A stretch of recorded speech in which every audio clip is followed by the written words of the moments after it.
In today's video, I'm going to teach you how to import a Word document into WordPress smoothly and efficiently.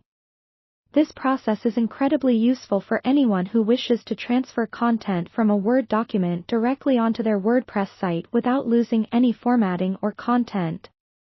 Let's dive into the steps and make sure you have a seamless experience. First things first, make sure you have your Word document ready to go.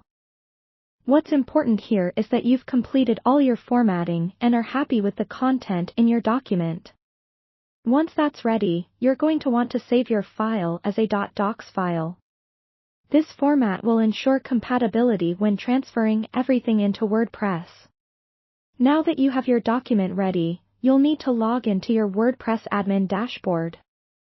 If you're not already familiar with how to get there, just go to your website's address /wp-admin, and it will prompt you to log in.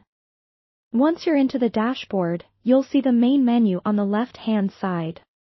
Look for the Plugins option and click on it.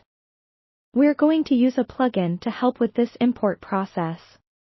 When you're in the Plugins section, click on Add New. In the search bar on the top right, type in Mammoth.docs Converter. This free plugin will be essential for converting your Word document into a format that works perfectly with WordPress. Once you find it, go ahead and click Install Now, and then activate the plugin. Activated plugins are ready to use immediately, so you're ready for the next step. With the plugin installed, head over to the Posts or Pages section, depending on where you want your Word document content to appear. Click on Add New.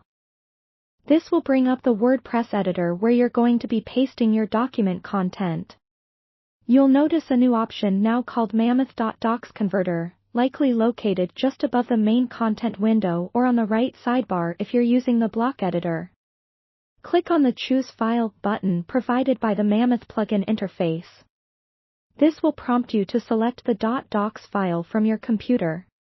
Navigate to your file, select it, and then click Open. What this does is it imports all the content from your Word document into the WordPress editor. You'll notice that most of your formatting has been preserved, including headings, bullet points, and even images. Before you hit Publish, take a moment to scroll through the content in the WordPress editor. Make sure everything looks the way you want it to and adjust formatting as necessary. It's crucial to double-check so your readers have the best experience possible. And that's it. You've successfully imported a Word document into WordPress. With practice, this process will become second nature, allowing you to effortlessly create and publish rich, formatted content on your website. If you found this tutorial helpful, don't forget to like and subscribe for more tips and tricks. Thank you for watching.